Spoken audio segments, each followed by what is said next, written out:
Bismillahirrahmanirrahim. Assalamu alaikum dear students. I am Professor Nadia Liaquat and today my topic is float field with printing of character and string values. It's from chapter number 10 input or output and today it's my fourth lecture from chapter number 10.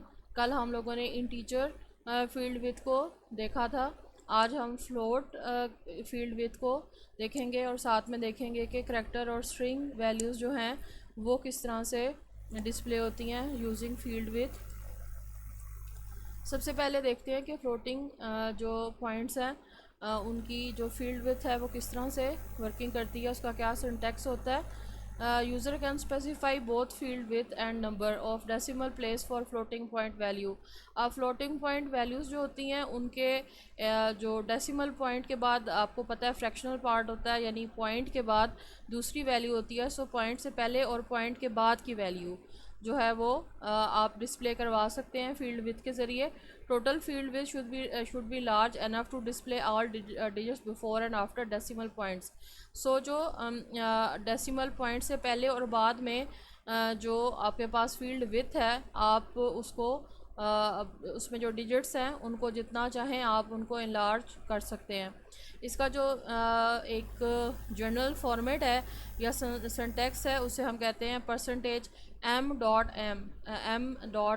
m mantissa को कहते हैं और n notation को कहते हैं।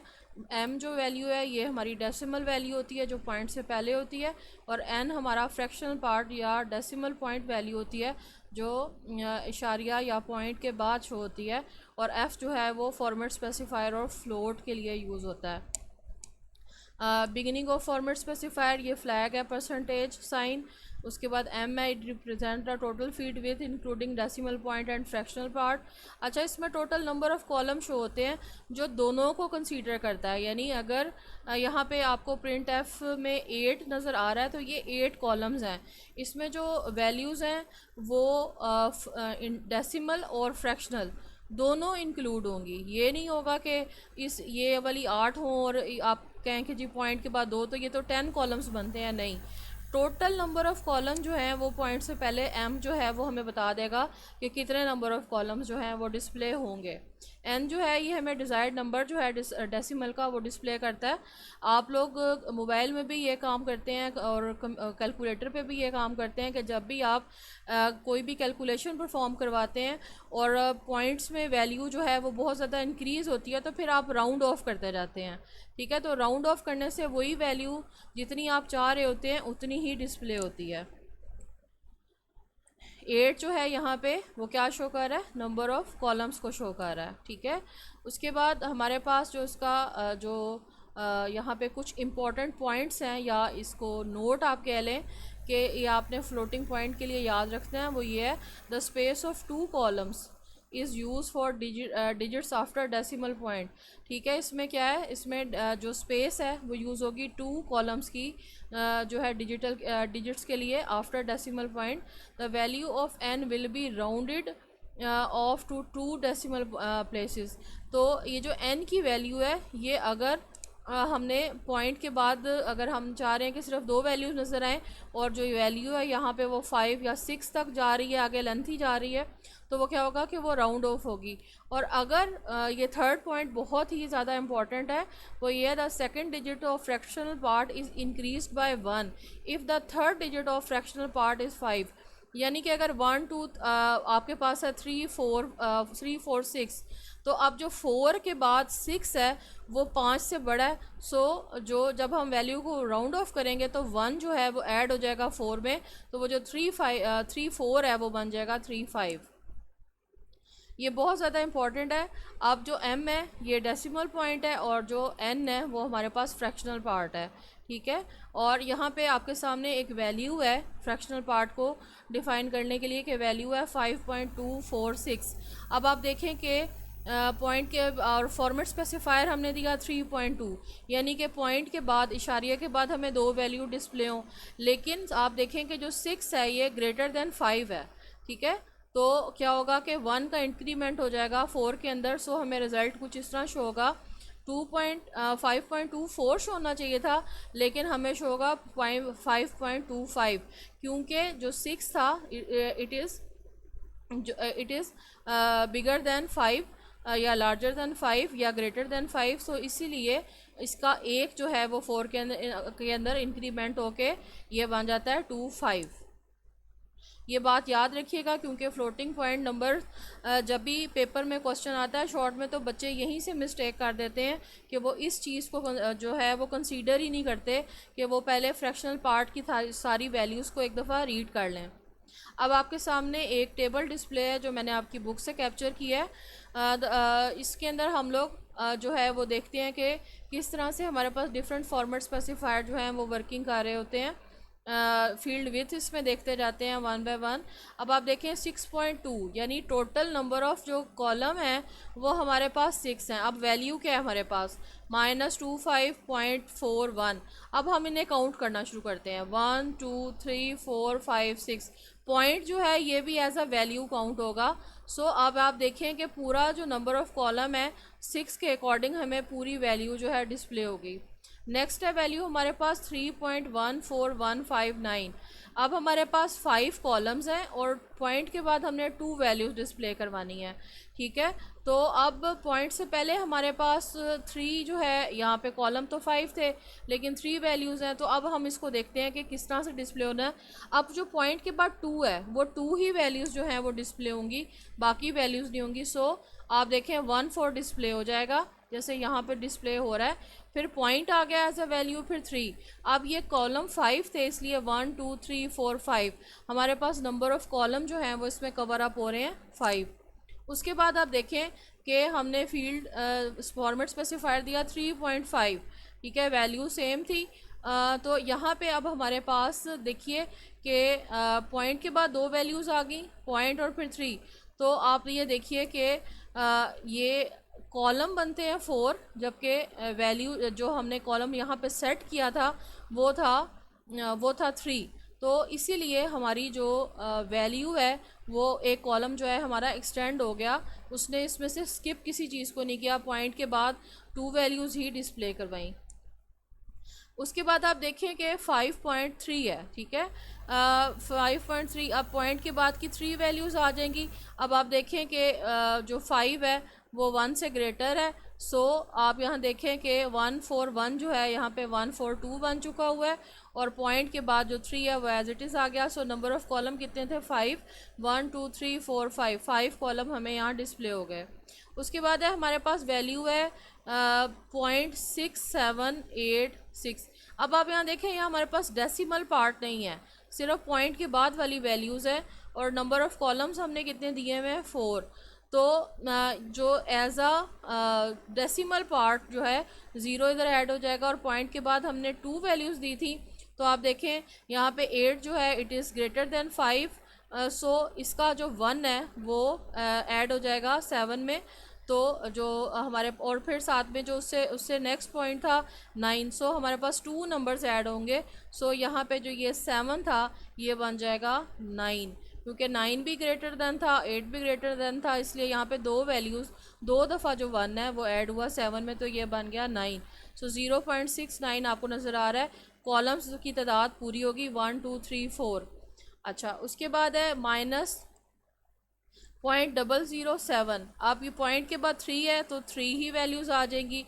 अब total हमें columns कितने चाहिए 8, तो क्या होगा कि 3 पहले वाली वैल्यूज़ 1 2 3 4 5 6, टोटल ये वैल्यूज़ थी 6। सो 2 ब्लैंक स्पेसिस आ जाएंगी, जैसे हमने कल इंटीजर के लिए देखा था कि किस तरह से ब्लैंक स्पेसिस आ रही हैं। अच्छा, उसके बाद है 0.3f। अब यहाँ पे हमने जो डेसिमल हमारा पोर्शन था वो नहीं बताया, सिर्फ हमने यानी m नहीं बताया, जस्ट n बताया है 0.3। तो 3 वैल्यूज़ हमारी एज इट इज़ डिस्प्ले हो जाएंगी, और पॉइंट से पहले जितनी वैल्यूज़ हैं वो आ जाएंगी, लेकिन ज़ीरो जो है वो यहाँ पे मस्ट ऐड होगा क्योंकि पॉइंट से पहले कोई वैल्यू नहीं थी। अब आप देखें कि यहाँ पे कॉलम नहीं दिए थे, इसलिए ये हम कंसीडर नहीं करेंगे कि यहाँ पे अब कितने नंबर ऑफ़ कॉलम आ रहे हैं, लेकिन पॉइंट के बाद 007 था इसलिए वो एज इट इज़ डिस्प्ले हो रहा है। उसके बाद आप नेक्स्ट वैल्यू देखें 0.123 थी, 0.123 के अंदर जो है, और जो हमने इसका फॉर्मेट स्पेसिफायर दिया है वो है 6। अब जो हमारे पास हमने पॉइंट के बाद वैल्यू दी है वो 2। अब 1 2 3 में से 3 स्किप हो जाएगा और 1 2 शो हो जाएगा। पॉइंट जो है वो एज अ वैल्यू आ गया 1 2 3। फिर ज़ीरो, मैंने जैसे अभी आपको बताया कि अगर पॉइंट से पहले कोई वैल्यू नहीं है तो ऑटोमेटिकली ज़ीरो ऐड हो जाता है। सो ज़ीरो और फिर दो ब्लैंक स्पेसेस आपको नज़र आ रही हैं। सो टोटल आपको नंबर ऑफ़ कॉलम यहाँ नज़र आ रहे हैं 1 2 3 4 5 6।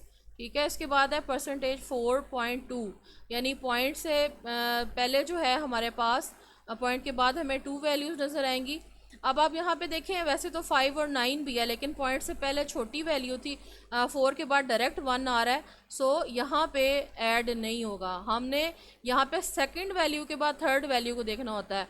यहाँ पे क्या था, यहाँ पे डायरेक्ट जो हमारे पास वैल्यूज़ थी सेकंड वैल्यू के बाद थर्ड वैल्यू और फोर्थ वैल्यू दोनों जो थी वो ग्रेटर देन 5 थी। लेकिन यहाँ पे आप ये देखिए कि जो थर्ड वैल्यू है वो स्मॉलर है, इसलिए उसने उसको कंसीडर नहीं किया।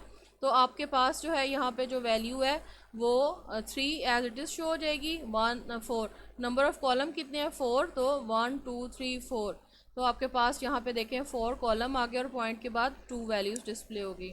फिर अब 5.1, अब 5 कॉलम्स हैं और पॉइंट के बाद एक वैल्यू आएगी। सो एक वैल्यू आ गई 0.3 और 1 2 3 4 5 दो ब्लैंक स्पेसेस ऐड होगी। फिर इसी तरह से 8.5 है, 8 कॉलम्स हैं, पॉइंट के बाद 5 वैल्यूज़ हैं। अब 1 2 3 4 5 ये 5 की 5 वैल्यू एज इट इज़ आ जाएंगी। 5 6 7 टोटल 7 वैल्यूज़ थी, तो 8 जो है वो हमारे पास ब्लैंक स्पेस आ जाएगी। फिर उसके बाद नेक्स्ट वैल्यू है -0.007। सो इसका जो फॉर्मेट स्पेसिफायर है वो हमारे पास है 4 और पॉइंट के बाद हम दो वैल्यूज़ दिखाना चाह रहे हैं। तो आप यहाँ पे देखें, यहाँ पे 7 को उसने स्किप कर दिया और उसने उसको एज ए 1, क्योंकि ये जो पॉइंट के बाद वैल्यूज़ होती हैं जैसे जैसे बढ़ती जाती हैं वैल्यू कम करती जाती हैं, इसलिए यहाँ पे उसने उसको राउंड ऑफ करके 1 कर दिया है। ठीक है, तो ये 4 कॉलम्स है 1 2 3 4 5। अब ये 5 उसने शो कर दिया क्योंकि उसने एक कॉलम को यहाँ पे एक्सटेंड कर दिया ऑटोमेटिकली, क्योंकि पॉइंट के बाद दो वैल्यूज़ थी इसलिए उसने दो वैल्यूज़ तो दिखानी थी, इसलिए यहाँ पे उसने एक कॉलम एक्सटेंड किया। अच्छा, उसके बाद है आपको 8.5 नज़र आ रहा है, 8.5 F है, यानी 8 नंबर ऑफ़ कॉलम्स है 007। अब यहाँ पे देखें, यहाँ पे एक्स्ट्रा ज़ीरोज़ ऐड हो गए हैं। क्यों? क्योंकि पॉइंट के बाद यहाँ पे 3 थी और वैल्यू दे दी 5, सो यहाँ पे दो एक्स्ट्रा ज़ीरोज़ ऐड हो गए पॉइंट के या 7 के बाद, इसलिए आपको ये यहाँ पे नज़र आ रहे हैं 1 2 3 4 5 6 7 8। और कॉलम्स जो हैं वो एज इट इज़ थे 8 थे, तो हमें 8 ही डिजिट्स यहाँ पे नज़र आ रहे हैं। परसेंटेज 0.4 F, हमारे पास पॉइंट से पहले जितनी वैल्यू है वो एज इट इज़ आएगी, लेकिन पॉइंट के बाद यहाँ पे 4 वैल्यूज़ आएंगी।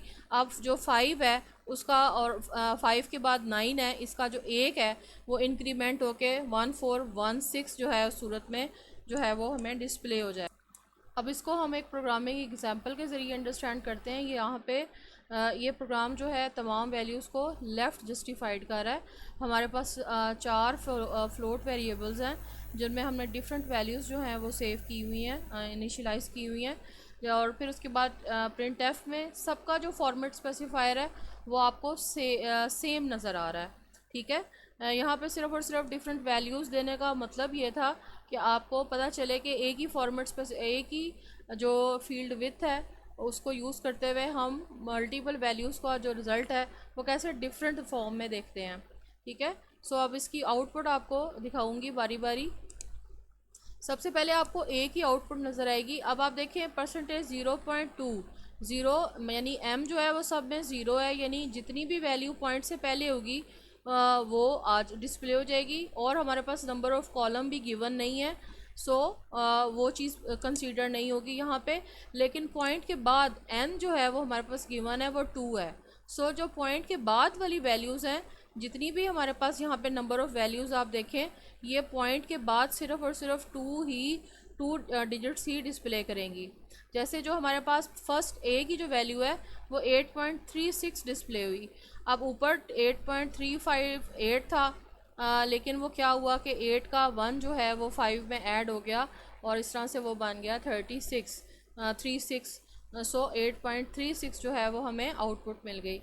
उसके बाद जो नेक्स्ट वैल्यू है बी की, वो कुछ इस तरह से डिस्प्ले होगी, 3.43 एज इट इज़ डिस्प्ले होगी, क्योंकि पॉइंट की से पहले की वैल्यू तो एज इट इज़ आनी थी, लेकिन पॉइंट के बाद 4.3 आई, क्योंकि 3 के बाद 4 जो है वो हमारे पास शॉर्ट वैल्यू थी, लेस देन थी, इसलिए यहाँ पे राउंड ऑफ नहीं हुआ। उसके बाद आपको नज़र आ रहा है सी की वैल्यू को दिखाती हूँ, 1.134 एज इट इज़ आ गई। उसके बाद जो 4 5 6 है, 6 क्योंकि ग्रेटर देन 5 है, इसलिए 6 का 1 जो है वो ऐड हो गया, सो 4 5 जो है वो अब 4 6 में कन्वर्ट हो चुका हुआ है। ठीक है, उसके बाद आप देखिए कि जो हमारे पास नेक्स्ट वैल्यू है वो है 2654, और पॉइंट के बाद दो वैल्यूज़ हैं, सो 45 आपको यहाँ पे डिस्प्ले हो रहा है। ये सारे का सारा जो हमारे पास डाटा है ये लेफ़्ट जस्टिफाइड हुआ। ठीक है, अब हम देखते हैं कि राइट जस्टिफाइड जो है वो किस तरह से काम करता है। सेम वही प्रोग्राम है, लेकिन यहाँ पे हमने नंबर ऑफ़ कॉलम जो हैं वो प्रोवाइड कर दिए हैं, और नंबर ऑफ़ कॉलम प्रोवाइड करने जो है हर एक में नंबर ऑफ़ कॉलम 6 है, और पॉइंट के बाद जो डेसिमल या फ्रैक्शनल पार्ट है वो हमारे पास 2 डिजिट्स ही डिस्प्ले करेगा, लेकिन टोटल नंबर ऑफ़ कॉलम जो है वो हम 6 बनाएंगे। अब हमारे पास इसकी आउटपुट आ रही है, पहली वैल्यू की आउटपुट है, आप देखिए कि 6 कॉलम थे, 1 2 3 4 5 6, सो क्या हुआ हमारे पास जो 6 है और 3, यहाँ पे ये जो 8.36 वैल्यू आनी थी वही है जो प्रीवियस प्रोग्राम में आपने देखी थी अभी, लेकिन यहाँ पे देखें 2 ब्लैंक स्पेसेस आ गई। ठीक है, इसके साथ इससे पहले 2 ब्लैंक स्पेसेस आपको नज़र आ रही हैं। उसके बाद आप नेक्स्ट वैल्यू देखिए, नेक्स्ट वैल्यू जो है वो पॉइंट से पहले 3 5 है, और पॉइंट के बाद की वैल्यू यानी 1 2 3 4 5, इसका मतलब है एक ब्लैंक स्पेस आएगी, बिल्कुल इसी तरह से एक ब्लैंक स्पेस आई सामने। अब हमारे पास नेक्स्ट वैल्यू देखते हैं, 1 2 3 4 5 6, सो अब हमारे पास जो वैल्यू आएगी वो आएगी 1 2 3 4 1 3 4.46, तो बिल्कुल ऐसे ही हमारे पास 4 6 है, ये जो 6 है ये राउंड ऑफ वैल्यू है। अब नेक्स्ट देखते हैं, अब यहाँ पे हमारे पास टोटल नंबर ऑफ़ कॉलम्स जो हैं वो हैं 1 2 3 4 5 6 7, अब टोटल 7 कॉलम है, सो ये जो इस साइड वाली वैल्यू है ये एक एक्सटेंड हो जाएगी, सो एक कॉलम ऑटोमेटिकली इसमें एक्सटेंड हो जाएगा। सो अब देखिए यहाँ पे कॉलम कितने हैं, 1 2 3 4 5 6 7, कॉलम तो 6 थे लेकिन 7 हो गए, क्योंकि पॉइंट से पहली वाली 2 वैल्यूज़ तो मस्ट आनी थी, इसलिए वो तो डिस्प्ले हुई, लेकिन पॉइंट के बाद पॉइंट को शामिल करके जो पॉइंट से पहले वाली वैल्यू है उनके लिए हमें एक कॉलम चाहिए था, सो ये ऑटोमेटिकली इसमें एक्सटेंड हो गया। आई होप स्टूडेंट्स आपको ये बहुत अच्छे से समझ आ गया कि आप आपकी बुक की कुछ एग्जांपल्स हैं। प्रोग्राम नंबर मैंने यहाँ मेंशन कर दिए हैं, ये प्रोग्राम 10.4 है, चैप्टर नंबर 10 का, जिसमें आपने एवरेज मार्क्स डिस्प्ले करवाने हैं फील्ड विथ को 5 करैक्टर की यूज़ करते हुए, यानी ये जो 5 करैक्टर की फील्ड विथ है ये लिखी हुई है, और जो प्रिसिशन है इसकी, यानी पॉइंट के बाद कितने डिजिट्स आने चाहिए वो 2 करैक्टर्स हैं। ठीक है, तो अगर इस तरह से क्वेश्चन आए तो उसका मतलब है कि ये 5.2F की बात हो रही है। ठीक है, तो हमारे पास एक प्रोग्राम है, फ्लोट में एवरेज दी हुई है 70.52 और प्रिंट एफ में एवरेज मार्क्स आर, तो यहाँ पे हम फील्ड विथ के ज़रिए एवरेज मार्क्स को डिस्प्ले करवा रहे हैं। सो अब इसकी आउटपुट देखते हैं, इसकी आउटपुट जो है वो हमें कुछ इस तरह से शो होगी, एवरेज मार्क्स आर 70.52। अब आप देखें ये नंबर ऑफ़ कॉलम कितने हैं, 1 2 3 4 5। ठीक है, पॉइंट के बाद 2 वैल्यूज़ ये डिस्प्ले हुई। बच्चों बुक में इसकी आउटपुट 75 लिखी हुई है, जो कि रॉन्ग है। जो इसकी आउटपुट यहाँ पे इनिशियलाइज वैल्यू गिवन है वही इसकी एज ए आउटपुट आएगी। सो ये यहाँ पे जो है इसको करेक्ट कर लीजिएगा। नेक्स्ट प्रोग्राम देखते हैं 10.5। यहाँ पे वो कह रहा है कि डिस्प्ले करें फ्लोटिंग पॉइंट वैल्यू 152.3333 को using field width of 10 characters and precision is 3, justified to left side. अब यहाँ पे इसकी जो जस्टिफिकेशन है वो लेफ़्ट साइड है, सो इसलिए आप यहाँ पे माइनस का इजाफा करेंगे। माइनस का मतलब है ये लेफ़्ट जस्टिफाइड वैल्यू है। आप देखिए टोटल वैल्यूज़ कितनी है, 1 2 3 4 5 6 7 8। सो अगर यहाँ पे अगर हम 10 कर दें तो 2 ब्लैंक स्पेसेस आनी थी, लेकिन यहाँ पे हमें कोई ब्लैंक स्पेस नहीं शो हुई, हमारी जो पूरी वैल्यू है वो हमें एज इट इज़ डिस्प्ले हुई। हाँ, ये हुआ कि ये 3333 था, लेकिन क्योंकि पॉइंट के बाद हमें 3 प्रिसिशन हमने सेट की थी, सो यहाँ पे 3 वैल्यूज़ डिस्प्ले हुई और 1.152 हमारी value as it is display हो गई। सो जो हमारे पास लेफ़्ट जस्टिफाइड ऑप्शंस है वो ज़्यादा हमें बेटर जो है वो रिज़ल्ट जो है प्रोवाइड करती है। अच्छा, अब नेक्स्ट प्रोग्राम है हमारा जिसमें हम एक करेक्टर वैल्यू को प्रिंट करवा रहे हैं। करेक्टर वैल्यूज़ के फॉर्मेट स्पेसिफायर आप लोगों ने प्रीवियस लेक्चर में पढ़ लिए हुए हैं। %C यूज़ होता है फॉर्मेट स्पेसिफायर के लिए, और फील्ड विथ जो है वो इसमें अगर आप सेट करना चाहते हैं तो स्ट्रिंग और करेक्टर की सेम है, सो उसके अकॉर्डिंग ही मैंने जो बुक के प्रोग्राम है वो यहाँ पे जो है डिस्प्ले किए मैं। यहाँ पे क्या है, करेक्टर ग्रेड है जिसके अंदर हमने ग्रेड है जिसमें हमने कैपिटल ए को इनिशियलाइज करवाया है। सो जो आउटपुट है वो इस तरह से आएगी, ग्रेड इज़ ए। ठीक है, तो हमारे पास ग्रेड इज़ ए जो है वो एज इट इज़ शो हो जाएगा जब भी हम फॉर्मेट स्पेसिफायर की मदद से करेक्टर वैल्यू को डिस्प्ले करवाते हैं। नेक्स्ट में आप यहाँ पे देखिए कि स्ट्रिंग शो हो रही है, लेकिन स्ट्रिंग के लिए हमें स्ट्रिंग एरे का इस्तेमाल करना होता है। ये बुक में मेंशन नहीं है, इसलिए इसको नोट डाउन कर लें। अब आप देखिए, करेक्टर डेटा टाइप है, वेरिएबल का नाम नेम है, लेकिन उसके बाद आपको ये 2 पैरेंथेसिस जो ब्रैकेट्स हैं नज़र आ रही हैं। इनको आप आसान अल्फाज में बड़ी ब्रैकेट्स भी बोलते हो। ठीक है, तो ये जो ब्रैकेट्स हैं ये ब्लैंक है, यानी जितनी भी आप इसमें वैल्यू देना चाहते हैं, जितने भी नंबर ऑफ़ करेक्टर्स शो करना चाहते हैं आप इसमें कर सकते हैं। और हमने इसमें क्या स्टोर करवाया है, ICS स्टोर करवाया हुआ है। ठीक है, तो जब भी हमने कोई भी सेंटेंस लिखना है स्ट्रिंग के अंदर, तो हम उसे इस तरह, जब तक हम उसके आगे इस तरह से ब्रैकेट्स नहीं डालेंगे वो हमारी वैल्यू को स्टोर प्रॉपरली नहीं करेगा। और इसके लिए जो फॉर्मेट स्पेसिफायर यूज़ हुआ है दैट इज़ %S। सो इस प्रोग्राम की जो आउटपुट है वो है नेम इज़ ICS। ठीक है, नेक्स्ट प्रोग्राम को देखते हैं। यहाँ पे हमारे सामने जो है वो %S जो है जो फॉर्मेट स्पेसिफायर्स हैं लेफ़्ट और राइट वो इस्तेमाल हो रहे हैं। यहाँ पे ये आपको राइट की एग्जांपल नज़र आ रही है, %S, यानी जो प्रोग्राम हमने एक स्ट्रिंग डिस्प्ले की वो हमारी एज इट इज़ आ गई। यहाँ पे हमने %3S जो है हम, लेकिन प्रोग्राम की अब आप देखें कि कितने ज़्यादा अल्फ़ाबेट्स हैं, 1 2 3 4 5 6 7। तो जितना भी आप फील्ड विथ यहाँ पे स्पेसिफाई करेंगे ये एक्सटेंड ही होते जाएंगे, कॉलम पूरे ही नज़र आएंगे। लेकिन यहाँ पे अब आप देखें 12S हमने कर दिया, तो हमारे पास जो प्रोग्राम वर्ड है इसके कितने डिजिट्स हैं, 1 2 3 4 5 6 7, सॉरी अल्फ़ाबेट्स हैं, 7 अल्फ़ाबेट्स हैं। 12 हमने साइज़ दे दिया, तो 8 9 10 11 12। तो राइट जस्टिफाइड में क्या होगा कि हमें ये ब्लैंक स्पेसेस जो हैं आपको यहाँ पे नज़र ये नज़र नहीं आएंगी, क्योंकि ये राइट जस्टिफाइड है। लेफ़्ट में जो होती हैं वो नज़र आती हैं राइट में, और ये जो राइट लेफ़्ट है ये आपको डिफरेंट नज़र आ रहा है फ्लोट का स्ट्रिंग से। सो इसको मेक श्योर कर लें प्रैक्टिस करके। उसके बाद है लेफ़्ट जस्टिफाइड। हमारे पास 2 ऑप्शंस अब लेफ़्ट जस्टिफाइड की हैं। हमने -12S दिया, तो प्रोग्राम के 7 अल्फ़ाबेट्स और उसके आगे 1 2 3 4 5 ब्लैंक स्पेसेस आ गई। क्यों? क्योंकि ये हमारे पास लेफ़्ट जस्टिफाइड था, सो इसीलिए उसने हमें यहाँ पे ये ब्लैंक स्पेसेस दे दी। उसके बाद नेक्स्ट में आप देखें कि हमारे पास है -12 जो है इसके -12.3S यहाँ पे दिया हुआ है। ये हमारे पास जो है मज़ीद प्रोग्राम को जो है उसकी, यानी पॉइंट के बाद जो प्रोग्राम, मतलब कि प्रोग्राम की जो फुल सेंटेंस है उस प्रोग्राम के फुल अल्फ़ाबेट्स को ही यहाँ पे ये क्रॉप कर देगा। सो सिर्फ PRO शो हो रहा है, यानी फ़र्स्ट जो अल्फ़ाबेट्स हैं प्रोग्राम के उनको शो कर रहा है, बाकियों को शो नहीं कर रहा।